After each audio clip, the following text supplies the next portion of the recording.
So, my name is Clement Pepe. As you can tell, I got a name tag. I'm going to take that off because it gets distracting sometimes, so we won't have that on. But I'm a success coach. I've been coaching businesses, individuals, groups for 23 years now. I've been doing this in January, 23 years. And why I'm here, basically, is I live right up the hill from Ralph's here. I've lived here 19 years. I've been in this area. So I remember when, I think it just wasn't even here when I got here. And then I've been a shopper ever since. And it's very, very convenient for me. I push my car to the hill and I drive down. It doesn't even cost me any gas even. So I've been doing this for a long time. And I live with my wife. I have, on a personal level, I have 4 children. I have 5 grandchildren and 2 great-grandchildren. So I've been around a little bit. I was just turned 69 years old in September. So I want you to know this because I don't want you thinking you're hearing from some young whippersnapper or something. I know what he's talking about. And again, as I've been, the reason I'm here really is that this speaks to Armando and what he wants to accomplish here in the store. Because I bet you that those other stores don't have somebody coming in to teach these things that I'm going to be teaching. Because I've been teaching this for, again, 23 years, helping my clients, my audiences, be better than they even think they can be.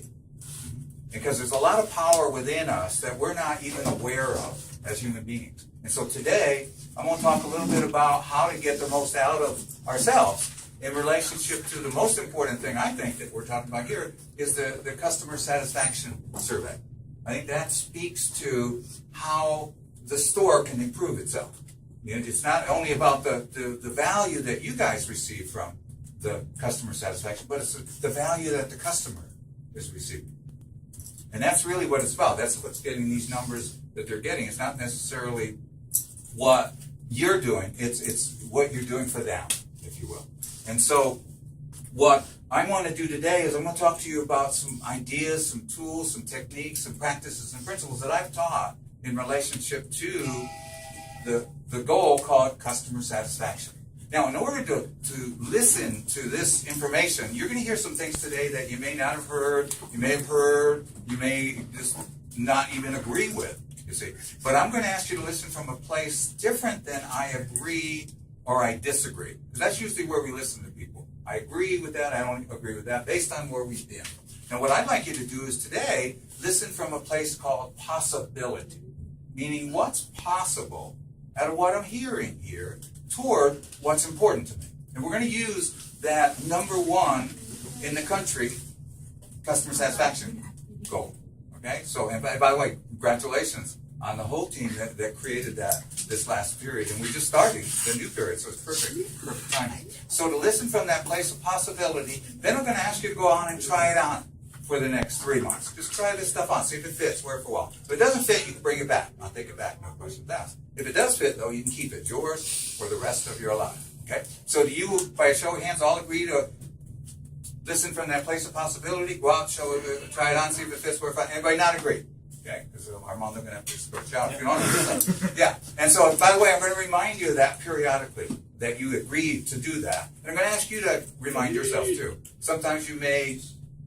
I don't know if I agree. Oh, I said I'd listen from that place. I said I'd go out and try it on, see if it fits.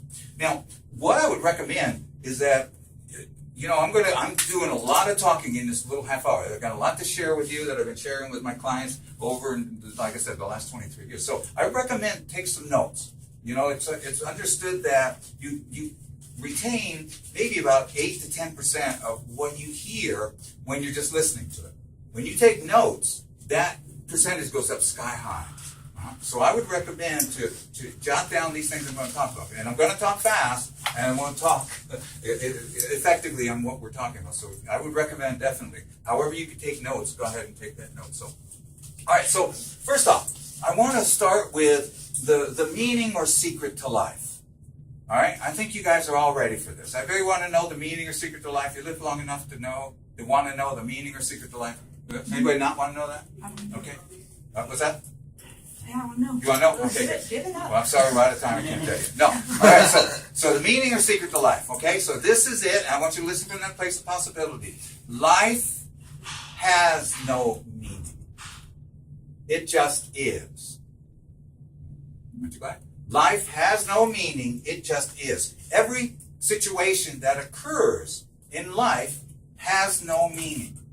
It just is. You see. Until we, the human being, puts the meaning in. And then that now is our meaning to that situation. But up to that point, everything in life I say is just it is. It has no meaning. It just is. Okay? Now a lot of us, from the perspective of what we put meanings to, a lot of us put negative meanings into the situations in life. Anybody do that other than myself? Okay. Yeah. And by the way, I say that we're kind of thrown to that. If we're left to our own devices, then when something occurs, we'll almost automatically throw a negative to it. And a lot of times the negative, what my definition of negative is something that slows you down, stops you, or moves you away from what you want. That's how we know it's negative. It stops you, slows you down, or moves you away from what you want. Now let me give you an example. The word no. How many people put a negative meaning to the word no? What could the negative meaning to the word no mean to someone, do you think? Stops it. It's no. Yeah, okay. What could it mean, though, to us? Rejection. Rejection. Okay, yeah. All right, good. Perfect. Yeah. Yeah, no means rejection. Makes sense. You're Now, rejected. okay, yeah, exactly. Thank you, Herb. Now, let me ask you this question. How many people get up in the morning and say to themselves, oh, I can't wait to get rejected today? How many people do that? Okay. I got a psychiatrist friend I can refer you to. I'm told yes. Yeah. Well, yeah, and again, so we're probably trying to stay away from rejection. Nobody wants it, and so if we've got that no means rejection, we're going to stay away from any kind of a conversation or a question that could perhaps denote no. Does that make sense? Mm-hmm. Nobody wants to get rejected. No equals rejection. Okay. Now, the cool part about life, cool part about all of our definitions, we're making them all up. Everything that we're declaring, we're making up. You get that? Now, some of the dictionaries that we were born into are giving us definitions that maybe not coinciding with us moving forward. So what I'm here today to do is give you some new definitions to these words. How many persons knew the fellow Webster that had the dictionary? How many knew him? Well, I didn't know him either. Okay, good. Sorry about that. Yeah, you didn't know him.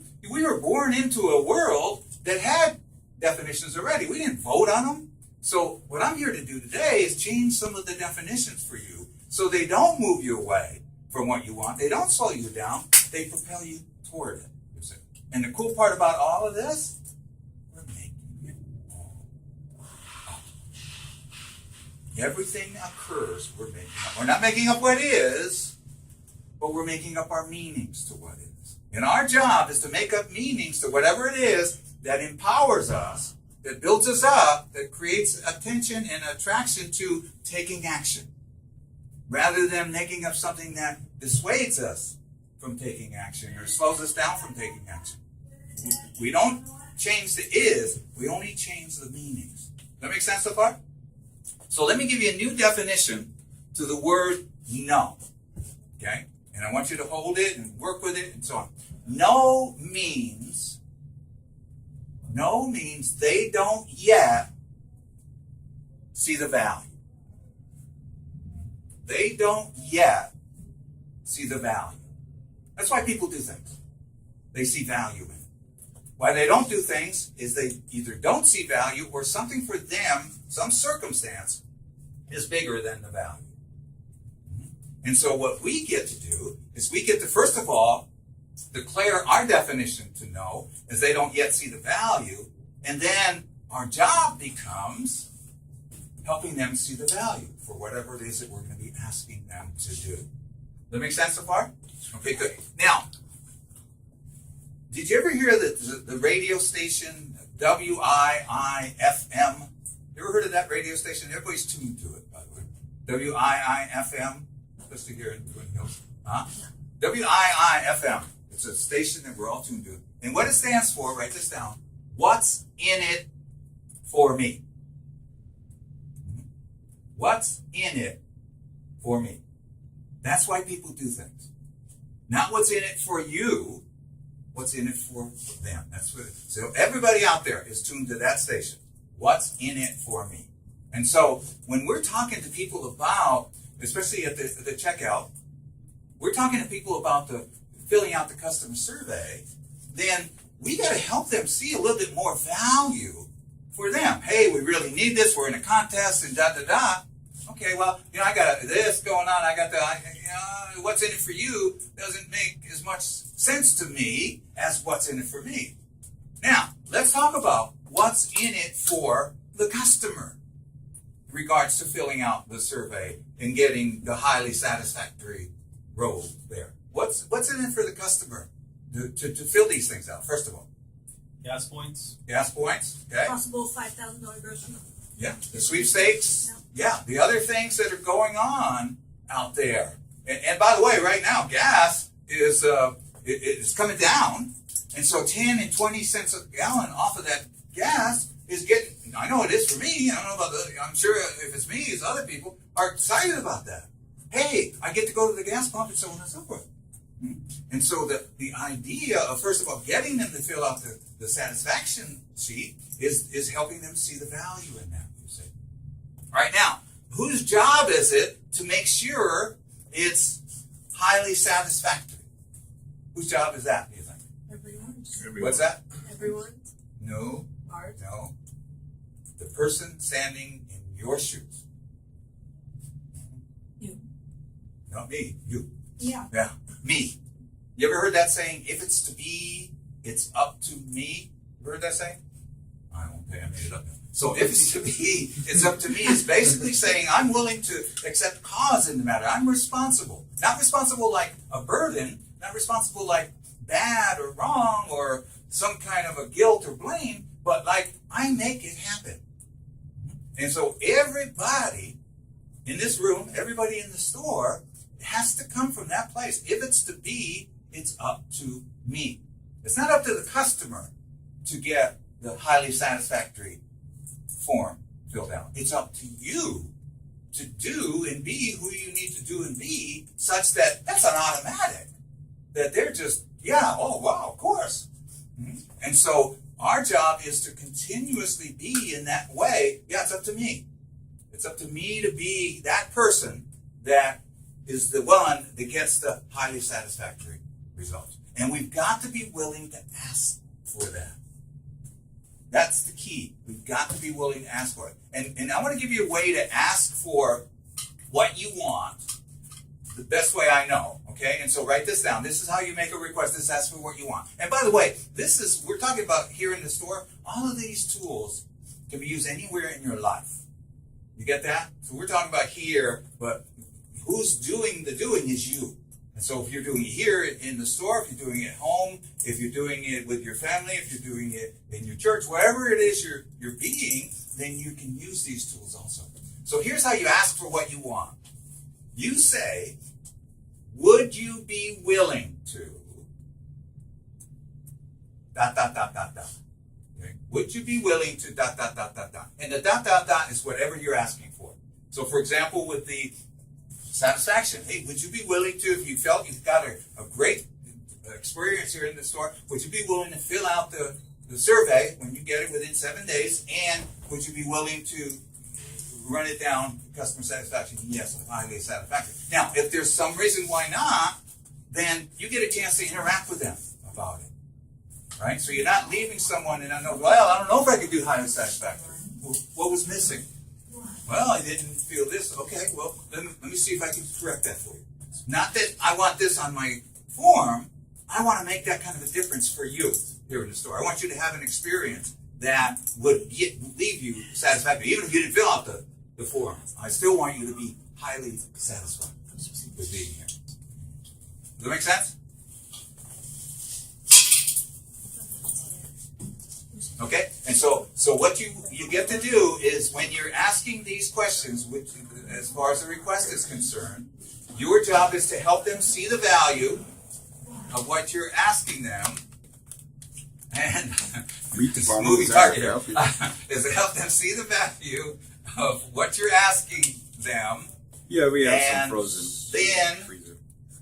To ask them to take action. So would you be It's willing? around So did you feel that you got? Okay, well, how was your experience here with Ralph? Did you feel it was something that was beneficial with you? What did you like about yes, oh, I like this, like that. And so when they're up there and they're high like that, then you ask them. So based on that, would you be willing to fill out the customer satisfaction form? And we look for highly satisfied because that's where we're shooting for. And if there's any reason it's not, let me know now and we can correct it for you or whatever.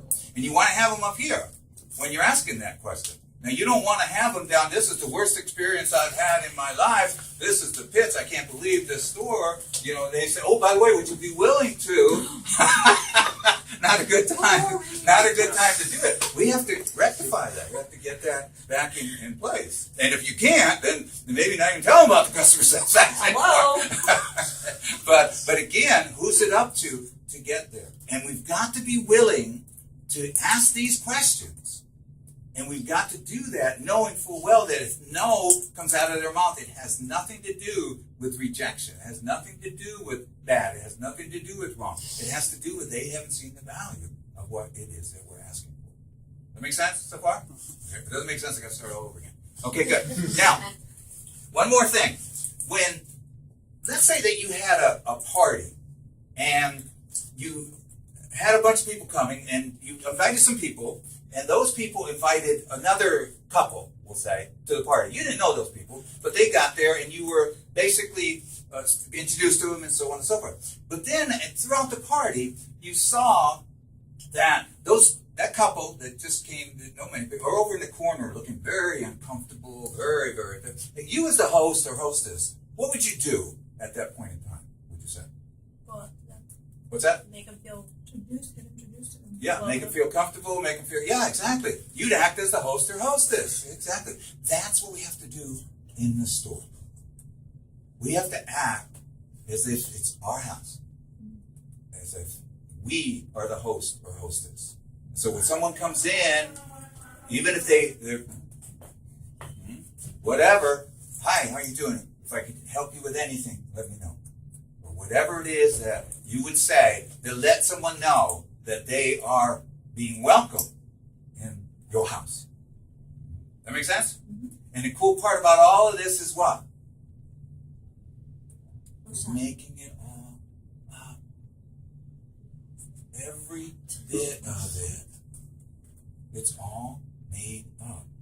We could make up, these people are bothering me. I gotta get these vegetables washed down. I ain't got time to talk to people there. I got a thing going on over here. What? I don't have that. We can make that up. You see what I'm saying? It's all made up. The only thing is customer. Everything else is made up. One will empower you to be with them in a way that they feel most welcome, that they want to come back, and they're not even sure why. Or you can make it up so you keep away from them. You don't have any interaction with them. You let them think, okay, you do what you do. You can make it up either way. Our job is to keep it here. And when you're here, you're going to attract greater results in your lives. You ever heard of the law of attraction? Have you ever heard of that? Okay, I made that one up, though, by the way. I went to mention it. Yeah, law of attraction says that where you operate from, you will attract. You will attract in your life. And the same with the store. When you're operating here, you're going to attract more of those customers that you like, that you want to have like that they're friendly to you too. You're having a good time. You're glad to come to work because there's so much fun here. But you're the one that's going to create that. Law of attraction says that you create and attract whatever your predominant thoughts and conversations are. Wherever you are on the scale, either empowered or disempowered. You're down here, you're going to attract those kinds of results. You're up here, you're going to attract these kinds of results. In this part are all our internal dialogue and all the things we tell ourselves. We need to tell ourselves from here so that we can attract from here. So every one of us need to be acting as the host or hostess throughout the store. And then there's no way that you're not going to get not only number one on the customer satisfaction survey on a consistent basis throughout the company, but you'll also be seeing other benefits that when a shopper does come in, they're just blown away by, and you'll be on that 100% satisfaction category. And that Kroger and Ralph's and everybody's moving up because you have created that. And guess who's responsible for that? Yeah, exactly. The good news. That make sense? All right, one last thing, and then I'm going to let you guys go because I know you're running a little bit late. Did you ever hear of the saying, the law of the universe called sowing and reaping? You ever heard of that? Okay, yeah. So one of the best definitions I've heard of sowing and reaping is a biblical definition. And what it says basically is that when you sow abundantly, you'll reap abundantly. When you sow sparingly, you'll reap sparingly. You see? Now, sowing is action steps. And so when you're sowing and taking action steps abundantly, you're going to reap or create results abundantly. When you're sowing or taking action steps sparingly, you're going to reap or get results sparingly. That's a law of the universe. We can like that or not. So, especially for the people up there on the counter, and also some of the other categories, for example, the bakery and so on. You guys have to sow more abundantly to ask for those results, to be with those people in a way, and you're asking that question. Hey, would you be willing to? Were you happy with this service I gave you here? Yeah, there you go, good. Well, would you be willing to, when you do the survey, if you get one, would you be willing to mention that in the line 4 of that thing? Would you be willing to do that? You do that more, you're going to create more of that. You do that less, and then you get your sweatshirt or t-shirt. Right? You do that less, you get it less. Make sense? It's complicated, I know. You do more, you get more. Do less, you get less. I know it's complicated, and the only reason we don't do more is we've made up a negative meaning to the action steps that we're asking you to take. That we're asking those questions, would you be willing? Okay? So in conclusion, what I want to ask you all is, would you be willing to put all this together for the rest of your lives, one day at a time, and utilize these tools? And we're going to put the video together so we can redo it for the people that aren't here. But to do that, and to just do it for the next 90 days. If it doesn't work for you, you go back to the old way. If it does, you keep it. It's yours for the rest of your life. Yeah, everybody agree to do that? All right, good. All right, it's my pleasure. You guys have been good to me over the last 18, 19 years, and so I feel that this is kind of a duty for me to do. And we're going to be talking about other ways that we can create the benefits. And Armando and I are going to talk a little bit about some business stuff later and whatnot too. So, but in the meantime, I have my cards here. And what I want to do is pass these out. If anyone wants to ask me more, I took a lot of time, or a very quick going over this. So if you have any questions or anything you want to ask me about, or talk to me, or email me, whatever, just do it. Because again, it went quickly, and so I want to help you to maybe slow it down if you have any questions. Any questions that we have between now? Okay, so let's go back to work.